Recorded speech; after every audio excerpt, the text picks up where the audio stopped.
So welcome, Lisa Schermerhorn. Thank you so much for having me. I really appreciate you doing this interview and being part of Find Your Mentor. I just love what you're doing and the whole prospect of being part of this organization. I'm really excited about what you're doing. I think it's amazing. Thank you very, very much. Yes, a wonderful way to start. I'm honored myself, and I'm specifically excited about all of the people that I'm meeting on this journey, and it's very humbling for me. And um, I think how I was thinking of starting off with this video is really the notion that I wouldn't be who I am today, where I am today, being able to do what I can do without people, mentors, important people that came into my life and were able to guide me through difficulties and get obstacles out of the way and understand, just get a better understanding of who I am, and in that way enabling me to activate. And I am just on the beginning of my journey. So, and you're one of those wonderful mentor people who help other people and me.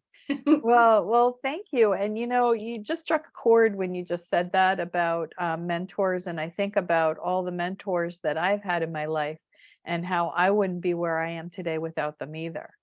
And it was interesting because as a child growing up, as a little girl, I had learning disabilities that went undiagnosed. So as a little girl, I remember being in kindergarten and everyone was reading and writing and doing their math, and I was lost. I was also one of the youngest in my class, so everyone had a year on me, and at that age, that's a really big deal. Yeah. That started a cascade of going to summer school every summer of my childhood, really getting mediocre to poor grades and struggling. And I developed this belief that I was not smart, that I was stupid. Wow. And because of that, I didn't really try in school either because I didn't think I had the capacity to learn or anything to offer. And as I got older, there would be classes here and there that I would find interesting and maybe do well here and there. But for the most part, it was really hard on me. I had very low self-esteem. I did make it to college and I met my ex-husband when I was in college, and I just decided I'll just get a job because I don't have anything special to offer where everyone else has all these great gifts. Mm. And I poured myself into being a mom, and I worked in the garment center in New York City, and I worked for a airplane engine component company. I did all the FAA, which is crazy because you have to be smart for that, but I didn't think I was good. FAA Wow. approvals, working in but it was just my own deep-seated programmed belief. And I remember I was in my late 30s, mid late 30s, and I had a breakdown. I had no idea who I was. I was lost. I didn't understand my purpose. I didn't want to be here anymore. And I really had a blown nervous breakdown. And I was suicidal. And I was going to therapy 2 to 3 times a week, and no one was helping me. No one. And finally, someone said to me, "Lisa, have you thought about a hypnotist?" And I was like, "A hypno what?" It's like, don't they make you quack like a duck? Who does that? Yeah. I had no idea. And what happened was I went to see this woman, Karen, and Karen just started creating these shifts in my life and that were extraordinary, and she was doing them so quickly. And I thought, my God, there's other people who are in the same position I was, because I also had a lot of people pushing me to take antidepressants. And I am not here to badmouth the mental health profession. I'm not here to talk about medication. I just knew for me, I didn't want to take anything because I knew that I wanted to get to the root cause and heal it. And I was afraid if I took anything that it would just prevent me or take me longer to get to access my depression and why I was depressed.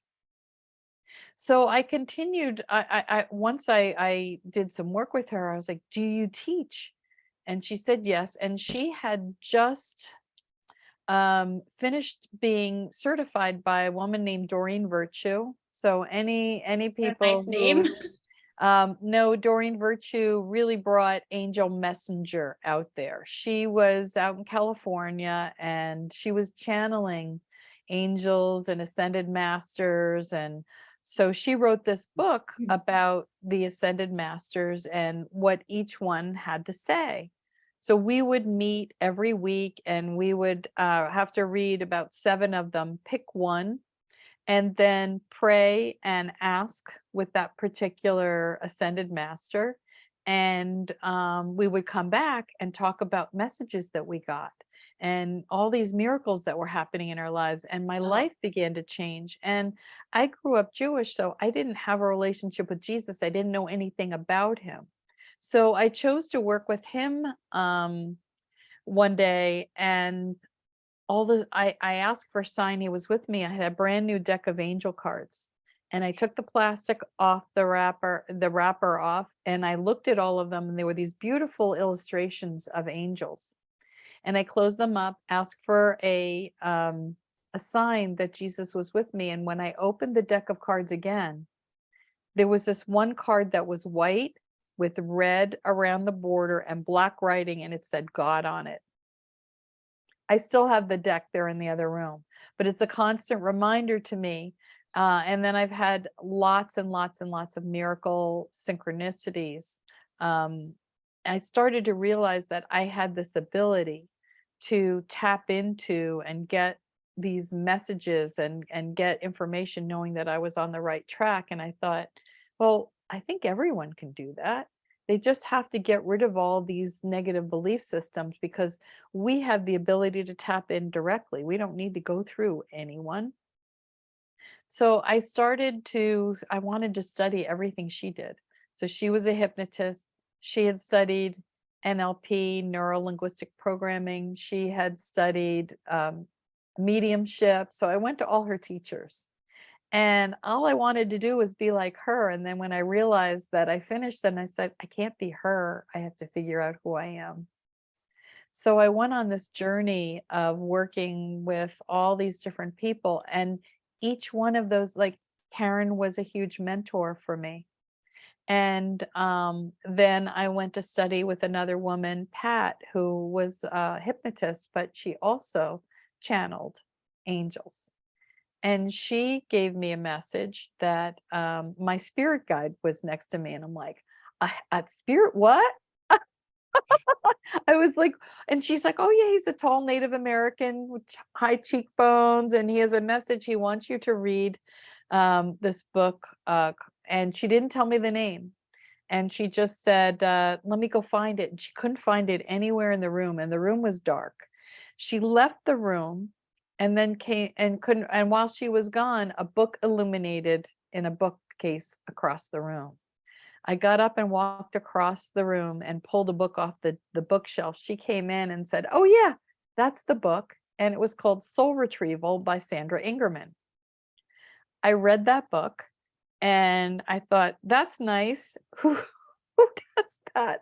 These are like, I'm not an indigenous. I'm like this Jewish girl from New Jersey. What am I going to do with that? So I gave her the book back and I just didn't know, I just let it go. Well, I was in my mediumship class and a woman was sitting across from me and said, Lisa, I can't explain it, but I was at this holistic health event and there was a shaman there and she's looking for an apprentice and something made me think of you. Here's her card.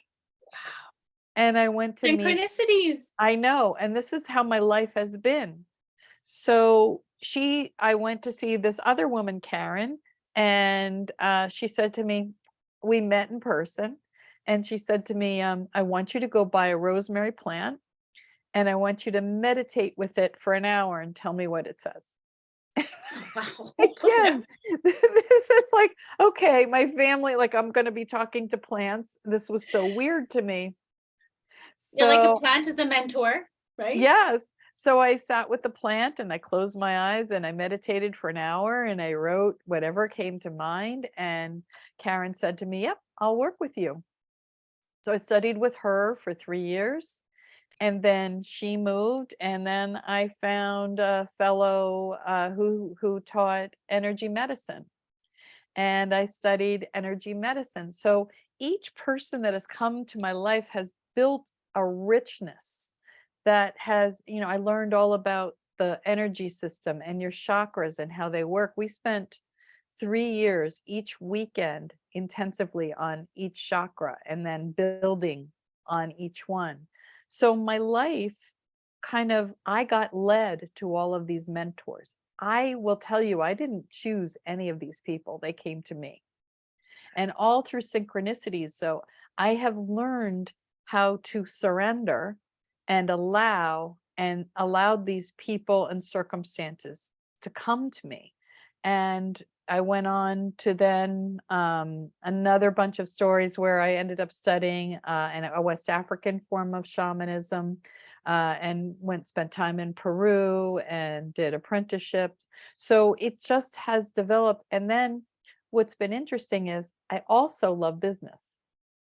And I thought to myself, there are people who don't know any of this. It's new, like it was for me when I first started. And I thought about how much my life has changed since I opened up to all of the spirituality and finding out about all these different realms. And I thought, there are people who are open to this work, who can do mindset work, getting to the root cause of their issue, but also talking about business to help people find their purpose and their why, as well as shifting them in a metaphysical way. So I walk these two worlds, Mm. and I found that it's been really, really powerful. So I'm not for everyone, but I'm for the people who really want to step into their own magic, their own power, and get to know themselves a lot more. Does this all make sense? Yes, I like how can we be beings, like human beings on earth and spiritual and not actually address both? You can't address one because you're missing the other. It's impossible. Same way you can't be only focused on enlightenment, right? Right. Ascension and everything, and you forget to ground yourself. How do you ground yourself? How do you incorporate as all of these beautiful manifestations, energies, and this potential that can come through you that you can channel without having a vehicle that you fully understand and is connected to earth, which is what, right, there's that connection from as above so below. But if below doesn't function, or if above doesn't function, like only half the machine works, is right. Uh, So you're so right. And this is why, I've had people say to me, Lisa, you're very gentle about your approach. You don't hit people over the head. You meet people where they're at. Because I will say, the work that I'm doing now is nothing like what I did when I first started, because I hadn't done enough work to be able to do what I do now. So I meet people where they're at. I'll only take them as far as they're willing to go. If they want me to help them go to the next level, again, I don't sprinkle magic fairy dust on people. What I do is I say, people will come to me and say, I'm having this issue, and I'm like a detective. And so I'm looking for, what is the root cause of this? Is this something that happened in this lifetime? And then what I do is I take people through their timeline, through their life, and ask their higher self, because their higher self always knows everything, to go to the root cause of their issue. Now, maybe it happened to them, something that happened at 2 years old or 6 years old, or a sequence of events that have happened, over and over again. We release them, replace it with what they wish they could have had instead, because you can't change what happened, but you can change the way you feel about it, right? they can And change the past, actually, right? yes, in certain ways. Well, The what I past. do, Mhm. yeah. So there's a lot of confusion about time and how time works, because when you're actually healing an emotion or Mhm. how you think about it, you are actually changing time, right? Mhm.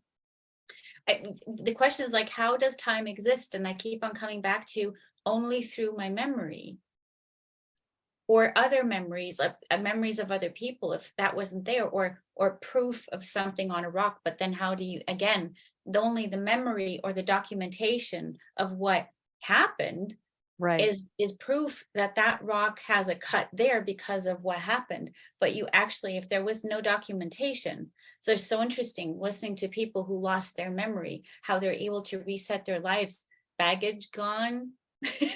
Interesting Yeah. things, really fascinating. Anyways, I don't want to. I could go Yeah. down that conversation so easily with you. Well, there's something else that you can talk about in NLP and in hypnosis is future memories. Because when you set an intention of a goal, you're actually creating something. And now you have a timeline to get there. Mm, Because when you imagine something, it now exists in time and space. mm, We actually have unlimited amounts of timelines because every 4 seconds we can make another choice, right? amazing. Because that's a free will. So Mm.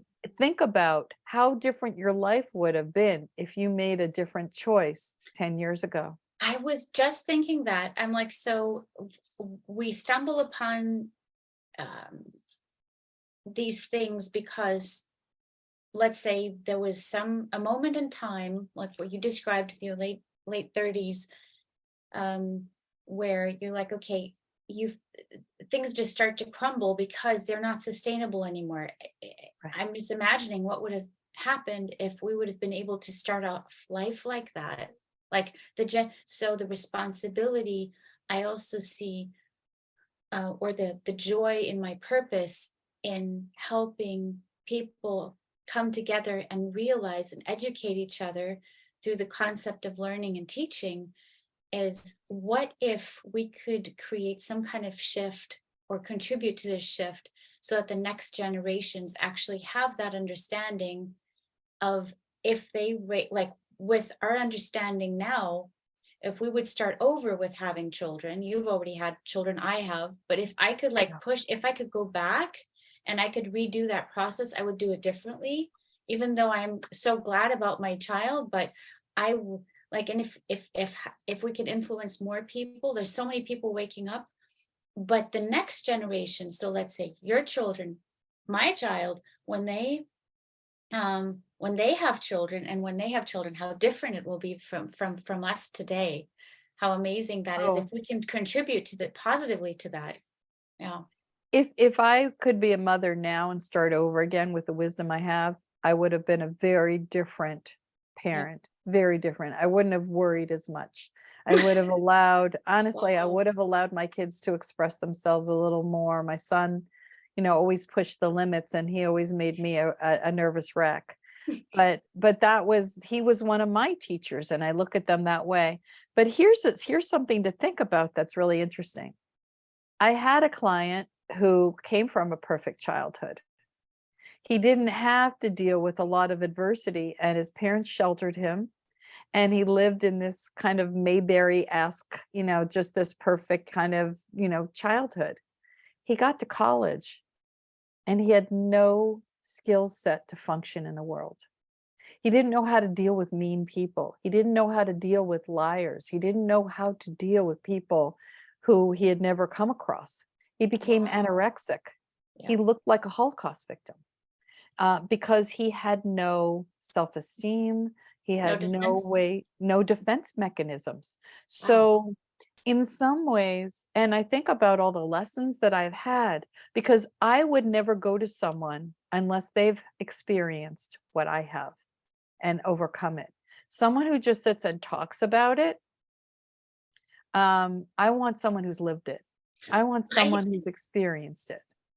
I think we've just touched on a really important topic, and I need to pull up this image because I shared this with somebody recently and it made me think so hard, but I couldn't follow through with the thought because I'm like, I need somebody very intelligent to help me process this. Okay, so here it is.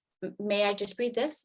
Of course. Okay, so I don't know who it's from, but it was posted by um some sheik, some Arab.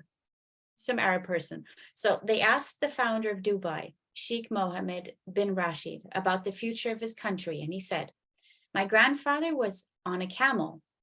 My father was on a camel. I'm in Mercedes. My son is on Land Rover, and my grandson going to be from Land Rover, but my great grandson will be back on a camel. Why is that? Tough times create strong men. Strong men create easy times. Easy times create weak men, and weak men create tough times. Many won't understand, but you have to raise warriors, not parasites. So this is a very extreme way I of just putting it. got the chills from that. Well, if you think about this, I didn't grow up around a lot of people, but I have friends who grew up with trust funds. Okay. So when you think about people who have had things handed to them, they didn't have to work for them. So they didn't have to work those muscles. It's like going to the gym, the reps that you have to do to build those muscles. So if you don't do those reps and do that work and you expect things to be handed to you, number one, you get very insecure because you don't have the wisdom, you don't have the life experience, you don't have what it takes. And so what happens is they start sucking off the system. They suck off their trust fund or wherever that money comes from. Life is easy, and they don't have purpose or meaning, and so they're lost. And then also, if you think about this, it all becomes about things outside of themselves. That there's no reason to go inward. But if you think about it, people who are bored start doing drugs. People who are bored, who have low self-esteem, need to numb themselves just as much as people who struggle in the world. Everyone says, oh, money is going to be so wonderful and my life will be so much better if I have money. I've seen people who are happy with money and happy without. It has nothing to do with that. It's the internal dialogue that comes from within. And one of the things that I was watching a video, and I can't think of his name right now off the top of my head, but he talked about how we have this gene in us that's a worship gene. We always have to worship people and things outside of us. It's kept us slaves because we are always looking at people and circumstances and things that are better than us. I mean, And give why us was, permission, right? yeah, Like, yes, yeah. yeah. So part of the work that I do is saying, hey, I have something to offer. You have something to offer. Let's dig that up. You were born. It was like, I thought I had nothing. I didn't understand what my purpose was here. I thought I was worthless. And in doing the work and really digging deep, I realized I had all these skills. I just didn't learn like everyone else did. And so when I finally honored that and saw that my my place was different than my mother, my father, my sister, and my brother, who are very traditional in their ways. You go to college, you get a job, you get a house, you have kids, and you should be happy with all of that. That was never enough for me. I always asked those deeper questions and went on a journey. And I thank God for my breakdown now because it What was would a gift. what would you say? This is a very simple question, maybe for many, but what would you say is a typical indicator that you should go, like there's something in your system that is you're not synchronistic, or a lot of people are so numbed down. Like, where do you what advice would you give? Where could you start off? Because if you don't know what you don't know, or if you don't know what could be wrong or might, like, where do you start? Well, the first sign is lack of joy Right. and feeling lost. Because as human beings, when you're in alignment with who you are, there's joy no matter what. And one of the things that's been fascinating for me, and I never thought I would ever get to this place, is Buddha talks about being in that place of, neutrality, where you're not attached to anything. And I was like, how can you not be attached? But what I found is the more neutral I become, the more work I have done on myself, the more neutral I become, the less high highs and the low lows that I get, Mm, which I used to allow external circumstances to spike me up and plummet me, and then spike mm, me up and plummet me. So what happened was I let go of attachment to a mm, lot of things and circumstances, and that's the surrender that I talk about, where mm, something will happen and I'm like, oh, there I go. I don't know why I'm going here. I just know that I need to follow this. That's not for everyone, but I can teach someone to release the attachment. For instance, Joan Rivers. Joan Rivers was this fantastic comedian, and she was attached to being ageless. So she was so attached to it that it killed her, right? yeah. Because she died having plastic surgery. And when She that, couldn't, she looked yeah, awful, so sad. yeah. But it became an addiction for her. Yeah, yeah. And what I say is, what if she released the attachment to that and could allow herself to just be, and then she could be happy on the inside? Because people who are doing this and really pulling back and doing that on a constant basis because they don't feel good about themselves. So the work is, where is the lack of joy? What is it that you would love to be able to, and your purpose is not necessarily your job, but your job can be a means to an end so you can afford your purpose. For instance, someone who is a rescues animals, right?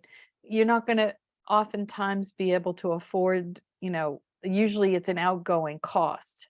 You have to constantly fundraise. So you may find a job that you can do so you can afford to help rescue the dogs. So that's why I say your job is not necessarily your purpose.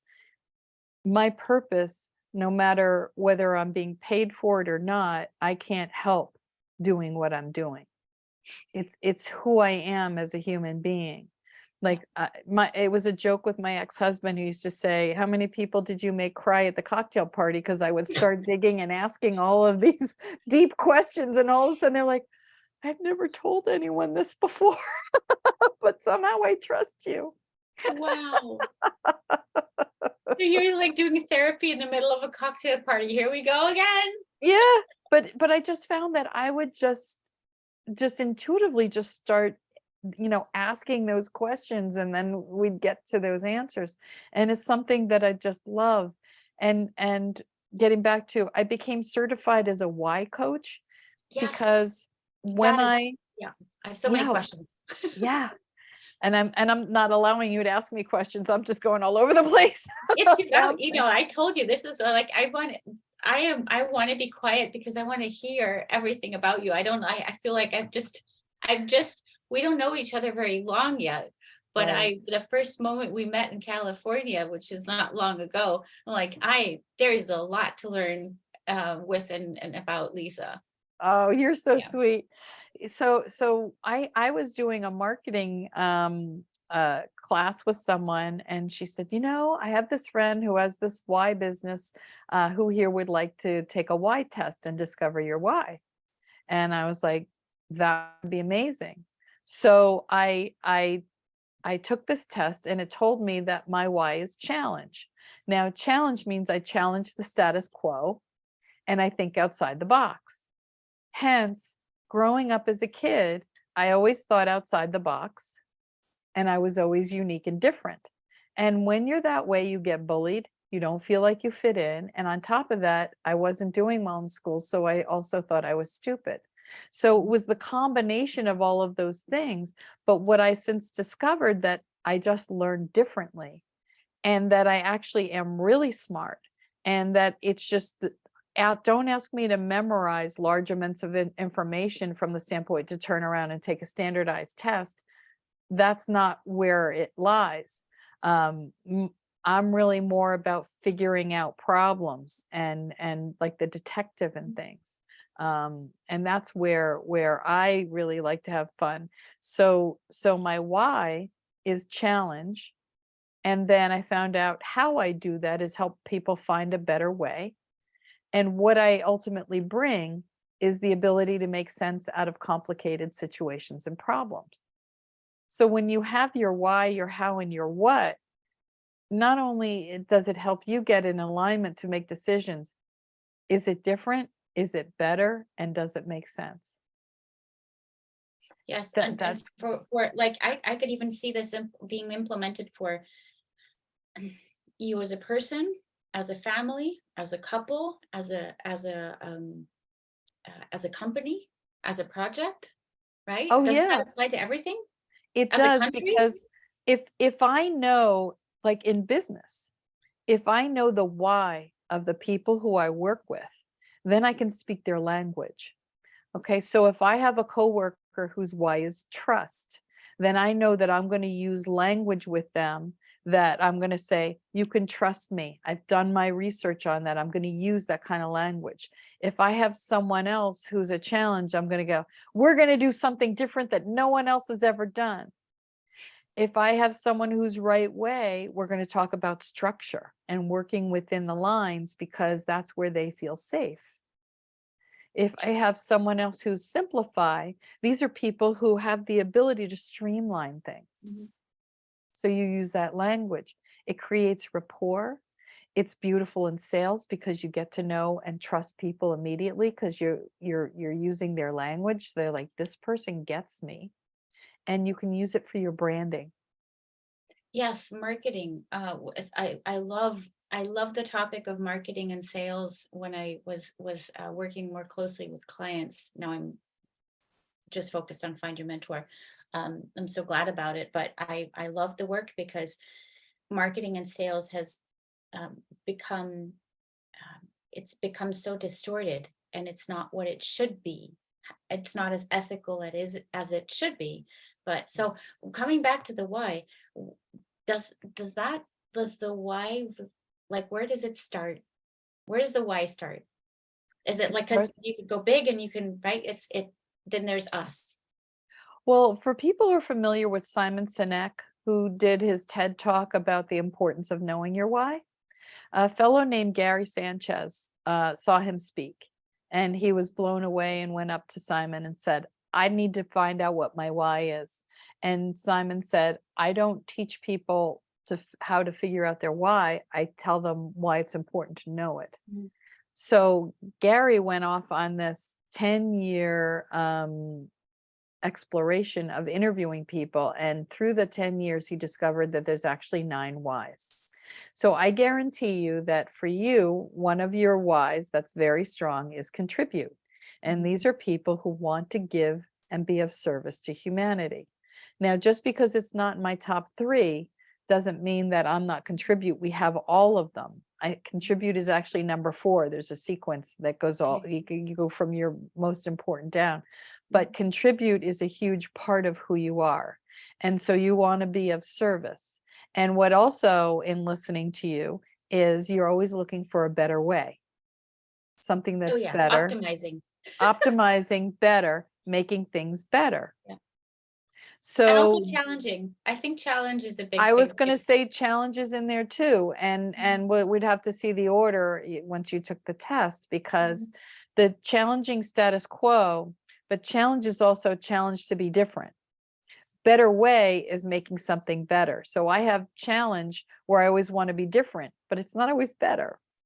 And then there's better way of always looking for a better way, something that's different, but also better way. They're visionaries. So better way people are visionaries, and so are challenge people. Mhm. Well, it's fascinating because I think about the way you look at things, the way I look at things, then you take like 2 people and you take more than 2 people together, Right. and then you're able to, especially working on a company or a project, you're able to highlight from different you have people are like facets. They can look at things from different angles, and so that's basically also is there like a test a Y test for like for team to understand Well, what I the do mentor? is I do the individual whys. So you Mhm, find out your why. mhm. And then with teams, what we do is we send out the why test to everyone at once, and they take it at the same time. And then everyone gets their why. And then we go through all the different whys together. And then everyone talks about, for instance, you and I could both have challenge as our why, but our how and our whats could be different. Oh, So, like my partner is challenged, but he loves IT. Whereas you get me near technology and I'm like, no, no, thank you. Wow. So we manifest them differently. So we can have similar whys, but here's the thing. You want people with diverse whys on a Yes. team. Yeah. You don't want all the same. No, You you're going to have blind spots. right. Yeah. And here's the thing that happens with entrepreneurs. So entrepreneurs are predominantly challenge and better way people, Mhm. right? They are always looking for, they're putting up a mark, something in the market that hasn't been there before, and they're creatives. But you also have to have someone in there to make it happen. So either a simplified person or a right way person to manifest it and make it happen. Because someone who's always the visionary, they're always looking for something new. And the problem is that it's like when you buy a computer and then you walk out of the store and it's now obsolete because the next technology is Yeah. coming up. Better way people think like that. And so they're always improving and they have trouble actually, like, when do you, it was like with my book, when do you say stop? When do you push go and let it just happen? And there's a lot of ruminating with those with visionaries. So you always want to have other people who are going to help keep you in check, move you forward. We need those people. Yeah. It's so And important. Yeah. yeah, Sorry. no, go ahead. It's so important to know what you're good at and also know what you're not good at, because if you try, if you're not willing to look at that, then you are going to make a lot of mistakes and drag everybody into that mess, especially as a leader, as an entrepreneur, as a in Right. the management level. So it's essential, it's a responsibility towards ourselves to have, it's out of question for me, um on a personal level and on a professional level, to have at least one mentor. And finding Yes. that mentor is always the challenge. Is how do I find, first of all, you want a really good mentor. And then the question is, how prepared are you actually also to have a good mentor? Like, how do you keep a mentor? Some Well, people just trash their mentors. They're well, like, here's what happens with mentors, and it's happened with me in my life. And I'm going to be brutally honest here. You always attract a mentor who's going to meet you where you're at. Okay? And I'm going to say that again. You will attract a mentor who will meet you where you're at. And so what happened with me, with several of them, was, okay, so I meet a mentor and they're working with me and I get here and all of a sudden friction starts to mhm, happen. mhm, And now I start to do this. And now it's a bad situation, yeah, because when you have someone who you're mentoring, who's mentoring you, and now you rise above them and they don't say to you, you are now ready to fly, I've experienced and it before. they try to control you. So this is what's really important about finding a good mentor who knows what they're doing. Yeah. Because I can't tell you how many times I'll get someone in and I'll be working with them, and I do this all the time. Where you're at is and I have someone who I refer to because I feel like you're having a crisis on a different level that's above my pay grade here. I send them to this other person, let them deal with that part, and then they'll come back. Mhm. Because I like the working hand in hand, because I'm not a be all end all for everyone. I'm a mindset coach. I love business and I help people with some business decisions. I helped someone leave a family business, Mhm. who they said that I helped them work their way out of a seven-figure job for life. Left, started another business, and ended up selling it for almost $1 billion 7 years later. Yeah, Wow. it was incredible. It was when someone's really unhappy with who they are, and when they need to find out who they were. Now, this was a C-suite exec who was open to doing the spiritual work as well as the business work and the mindset work. And so it was a combination of all of that that I offer, is that who are you as a human being and what do you want? Because people feel trapped in jobs because of the money. What they don't realize is that there's no loyalty there. And when you're not meant to be there anymore, the universe is going to find a way to get you out of there. People think that they're in control, and they're not, because when they're not in the position they're meant to be, the other thing that happens is when you know your why and your purpose, you don't get promoted into mediocrity. And what I mean by that is, let's say you work for me and you are one of the best salespeople I've ever had. You're freaking amazing and your numbers are off the charts. So now it's time for me to promote you. So I promote you into a managerial position where you're now babysitting other salespeople, right? You're managing them. Mhm. And you think of it as babysitting because you can't stand that, because you want to be out in the world, and you Yeah. want to meet new people. You don't want to be managing people. You want to go meet. So knowing that, or putting someone in a cubicle when they don't, or taking someone who's an engineer and now making them go out and do sales.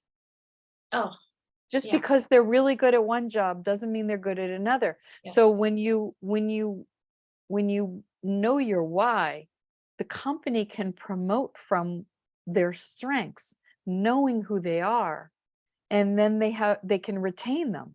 Because once you put someone in a position where they're not good, I was just talking to a client last week who's an engineer. He's a right way person, and because it's a small company, he has to do sales. And he said, I'm really uncomfortable at it, and there are other people who are better at it. And he said, I'm willing to do it because I have to. It's a small company. But he knows now why he's uncomfortable at it. It's just not what he's good at. So if he has a choice, let some of the other people who are better with people do it.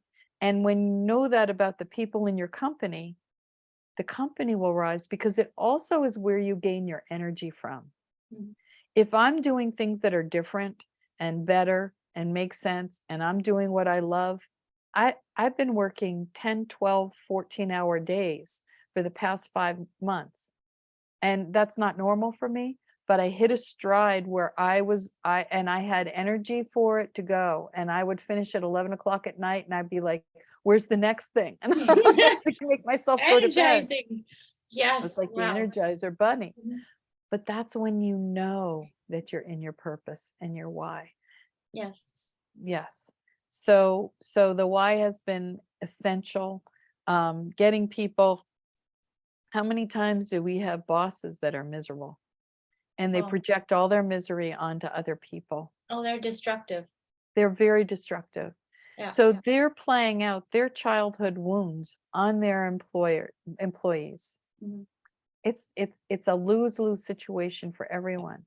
But Yeah. if you get those executives who are making life miserable and people are quitting left and right, and you get them to heal that wound,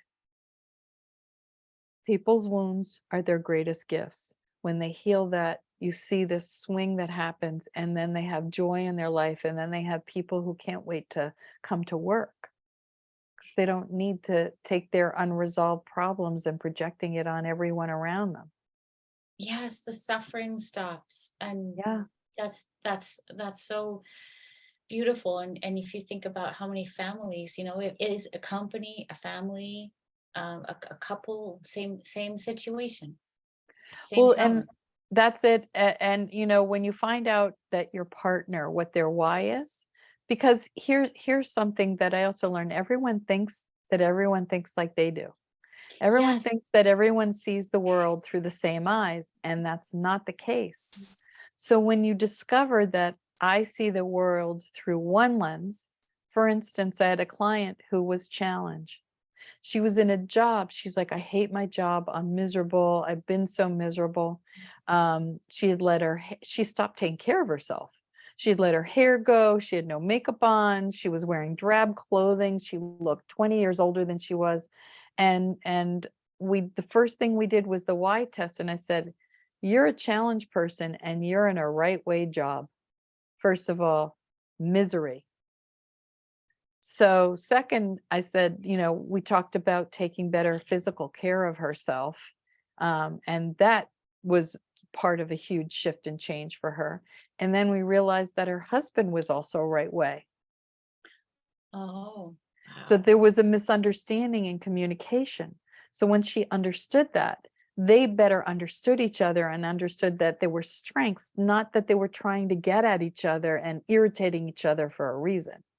That's so beautiful, because then we can actually start to appreciate or reestablish appreciation and respect for one another, because we know that it's their strength and it's not going against us. It's just their strength is different than ours. And Exactly. and then we can both orient towards one goal, and everybody's doing what they're best at, and then we meet they're where we appreciate each other and where we benefit each other. Exactly. Because then if the other person has strengths I don't have, that's amazing. Together we're stronger. But when it's oriented, like when when you're confronted with the top with the differences versus, you orient towards, okay, let's orient towards a common goal in a company, in a couple or whatever. Right. Then I think then that's where magic can happen, or wonders happen.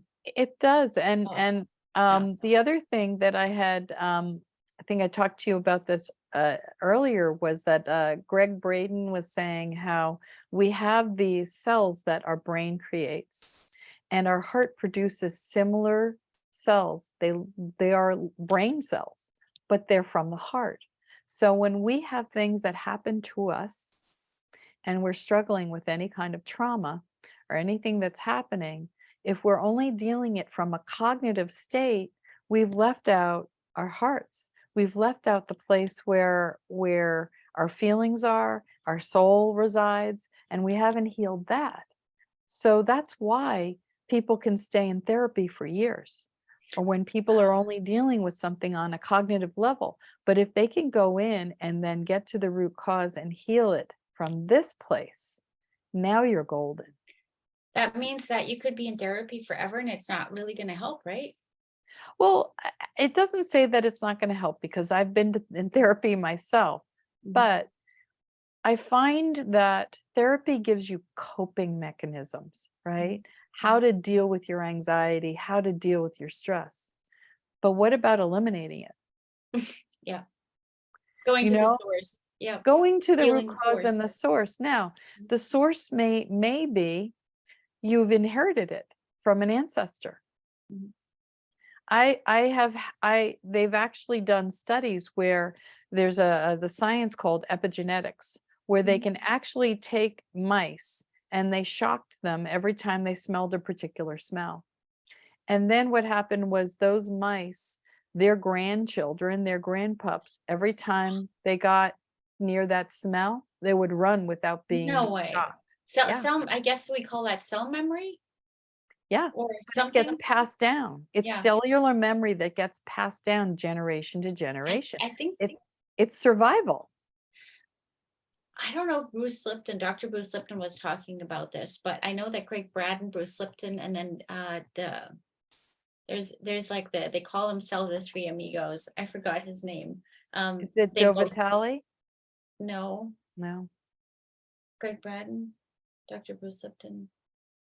The oh Dr. Joe Dispenza, I think. Oh yeah, yep, yep. Yeah, yeah. So they both, but the between the three of them, I think I've heard this something similar before, um, where the thing is though that it manifests into the cells, not in form of a DNA problem, but on our DNA strands, we have like switches. And so the switches get inherited, which ones are on and off. And so that's what It we call, yes, Yeah, it's how the DNA is expressed. So exactly. Yes. it's not changing your DNA, it's the expression of your DNA. Yeah. So Yeah. what happens is now a switch gets turned on 5 generations back. You see patterns in your family where you see certain behaviors or certain belief systems that are patterns in the family, and you're like, why is my whole family doing the same thing? When you go back, and you can go back through hypnosis up through the DNA to the root cause, the ancestor, we do a releasing and a healing and forgiveness, because forgiveness is everything. And then we go to the next generation.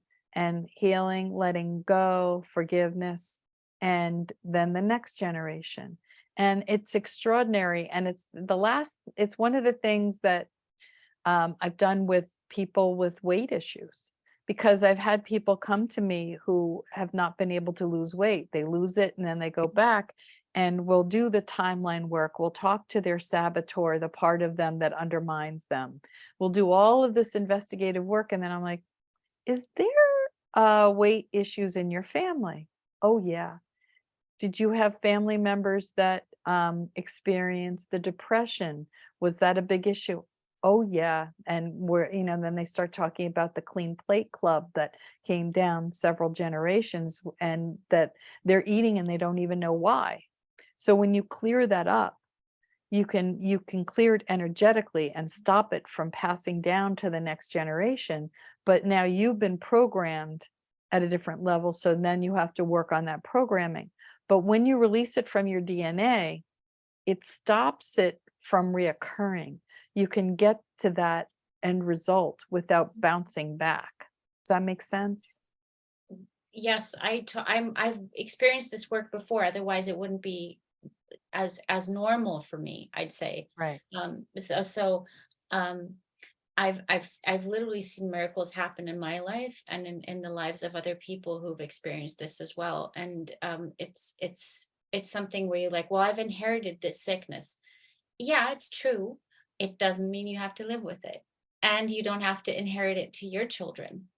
So you can Exactly. stop. You can flip the switch, and that's it's amazing. It can change your whole life, and change the life of your children. I had one friend of mine, she's a healer in Germany, and she said, you have an influence on your children's, let's call it switches, until they're grown up. So basically, if you do work on yourself without working on your children, you are actually working on your children. So without consciously. So it's like when you shift, you can basically shift a lot in your family, and sometimes more than you expect, but you definitely influence your children. So if there's anything with your children that I think she said, when you experience any sort of misalignment that your children are experiencing, look at yourself and figure out where is it that you can work on yourself, and you don't have to do anything with your children. And they're so um d- um what would the word be, they're so open still in their system, that your healing has an immediate effect and heals them as well. I think that's so beautiful. And I will say they don't have to be living with you for that to happen. Exactly. It doesn't I matter what just they are. had my children are 29 children. My children are 29 and Mhm, 32. mhm. And I just had a miracle happen in my life Oh, around the fact that I did some major forgiveness work around something that changed the whole family dynamic. wow. Miracles happen. Yes. And that's when I see like the synchronicities happening. When we create our own reality. So when I believed that I had nothing to offer and that I wasn't smart, that was my reality. As I started to peel that onion away and started looking at from a soul level, and it's body, mind, spirit. You can't just be on one plane. You can work on your physical body. That's important because that keeps things going, and Mhm. helps you feel better in your body, helps you be grounded. But you have to work on the mental, emotional, and the spiritual part of you to truly feel like you're have a better understanding of your purpose. And that's why I've studied, all of them. Am I a fitness trainer? No, that's not where my expertise is. But have I learned how to eat properly and take care of myself? Yes, that can be a little bit of part of the work that I do. I do a lot of weight loss work as well. Um, there are things that I can't say because I'm not a licensed mental health Mhm. Mhm. practitioner, but there's anecdotal experiences of people who have had really life-changing, life-altering experiences from this work, because um, they connect to them. They connect to who they are at a deeper level. And here's the thing: you don't have to make those changes right away. But once you have the wisdom, you can integrate it whenever you want. I'm not here to pull the rug out from under people. I'm just here to say, here's potential. Here's what your soul is calling from for you. You have free will. It's your decision. What do you want to do with this? And there are people who aren't ready, and there are people who are. And I love working with the people who are ready, because you can really make some major changes in a short period of time. Yes, well, you actually, in my experience, some people want to be ready. They are not yet. Right. Yeah, yeah, it's true. Um, wow. I'm, um, I'd like to ask you on a, like your personal opinion about, um, just making a shift toward back to being like professional topics, which would be find your mentor. And what would you like to see in a platform, and how it could serve you best in what you do?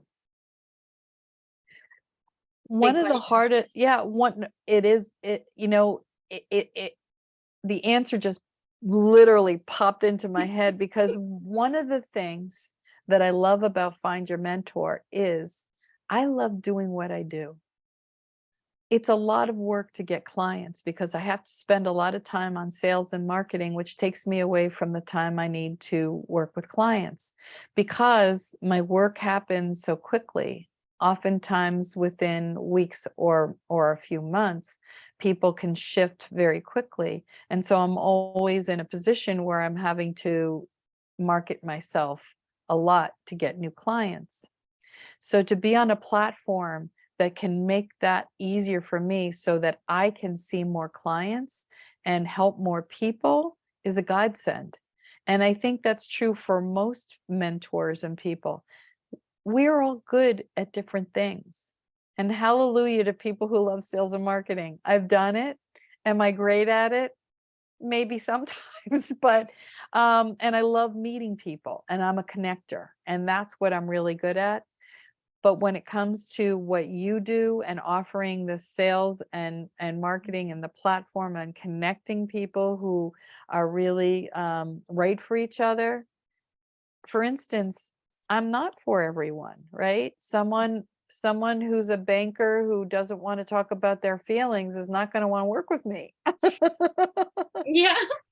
But someone who has an open mind and doesn't mind stepping out of things that are a little unique and outside the box, that's someone who is going to have so much, we will have so much fun together. They're going to even forget that they're working on themselves, because we're just going to be having a ball, helping Yes, them it's step into them. it's finding the right mentor. You were describing before when you said like when a mentee, we call them finders, is here, and then you have the mentor who, like, the mentee rises to the level of the mentor.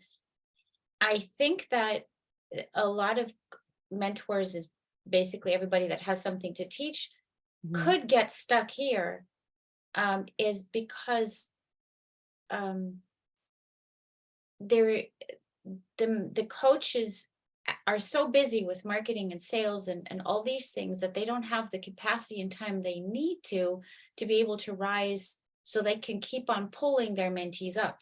So if they can do that, like um then that would, I think, absolutely optimize the relationships, or help the mentors develop themselves, because I see two things are essentially important for the mentors. And I'd love if you, I don't know how you, if you'd add anything to it, but it's the personal development of the mentor, and then the helping mentees, which The is the most personal important thing. develop of the mentor is essential. And I always say my clients are my greatest teachers, because they're Mhm. always showing me where I can better myself, and also dropping the ego.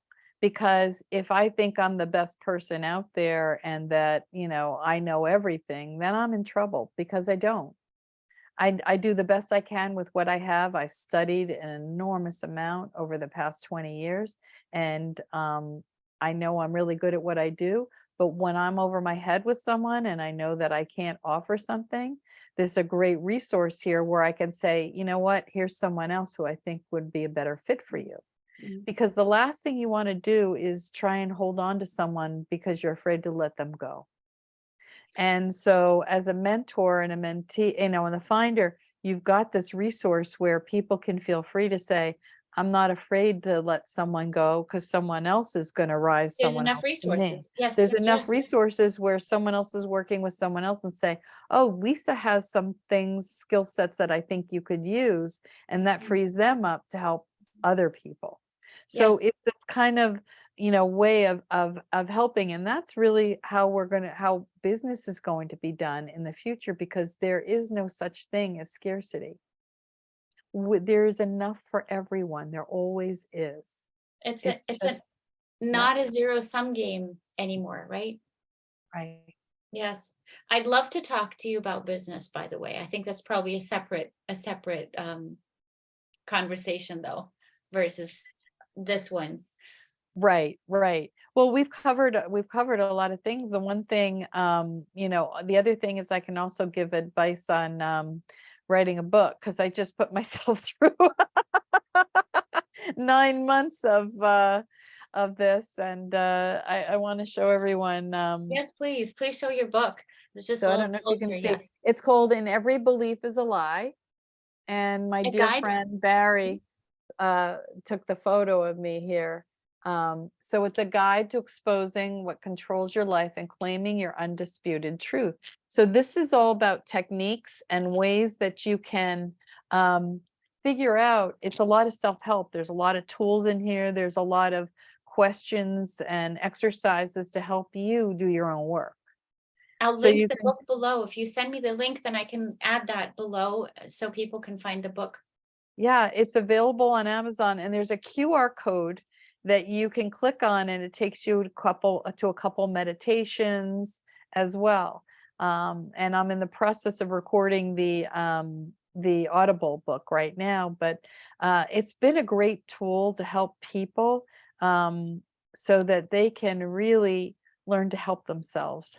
And it's been a labor of love. It's got a lot of personal stories, a lot of tears in there, and a lot of joy. It was 10 years in the making, and I had to do a lot of self-reflection and a lot of work in order to get this out. And I will say it's one of my greatest achievements, Well, scariest and greatest achievements, I love besides that banking. because so many things in my life have helped me, not only people, sometimes it's also just been a book, or Mhm. sometimes it's even the lyrics in a song or a movie, but books are so powerful. And so that's why on Find Your Mentor, books are also considered mentors, because they're guides too. So I'm definitely gonna want your QR code so I can post that as well, so people can find the meditations and learn more about you and contact you. I'd love that. Oh, that's awesome. Well, That's awesome. Lisa, I can't wait for our next conversation, because I'd love to go deeper with you in terms of business. That's something where I feel like there's also a lot to learn and to exchange, because I believe that we're going into a new era, also rethinking companies. It's desperately needed. And that what you said at the beginning with my sense of service, um, is the balance in economy between the give and the take. It needs to be a win-win on both sides. And that's what we've also experienced in big tech, Yeah. in big government, and big basically big everything. It's become a lopsided and not in favor of humans, sadly. No. So No. we have to come back to a balance. But what does that mean, and how can we learn? Because at the end of the day, anything that is beneficial for all parties or when we bring things back into balance, that's where healing occurs. And then No, we'll bring the economy also back into balance. you're so right, and a huge part of it is ethics. We Yeah. talked about it, the ethical way of doing business. And sometimes, when you go for the quick buck, it's a short-term gain, right?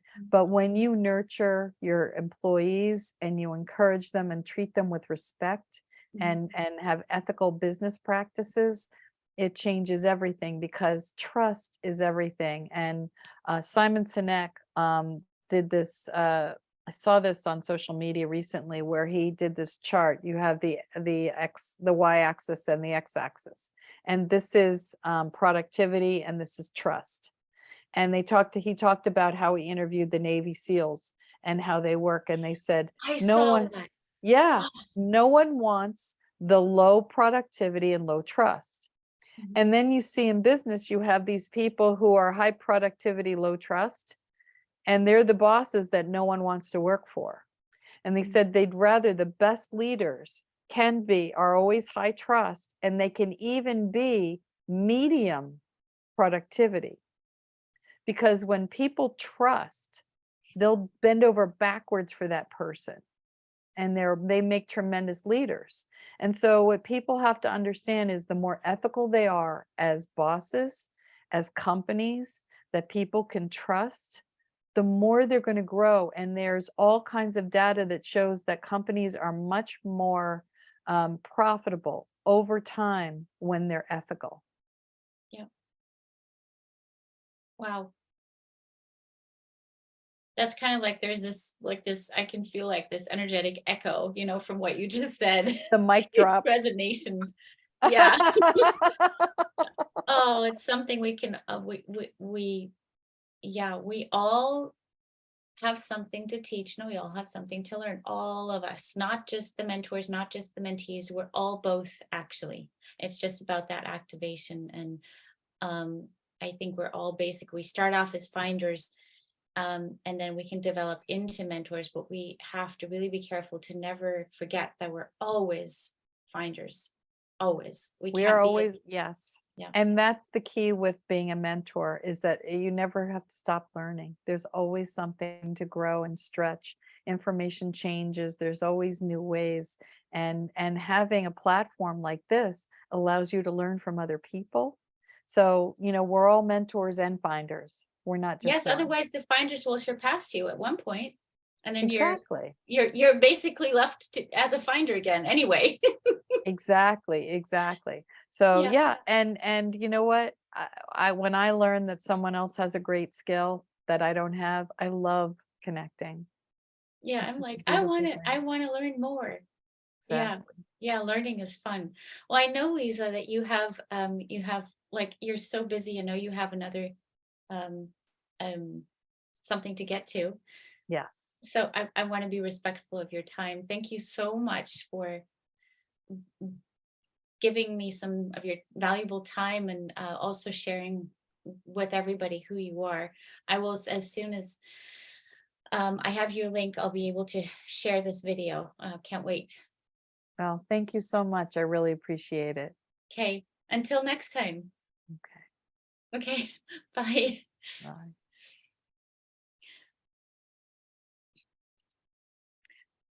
I'm just gonna cut it here, Yeah, Lisa. I'm not gonna hang up because I I don't didn't even know. know. Yeah, I don't even know how to stop recording here. Okay, here we go.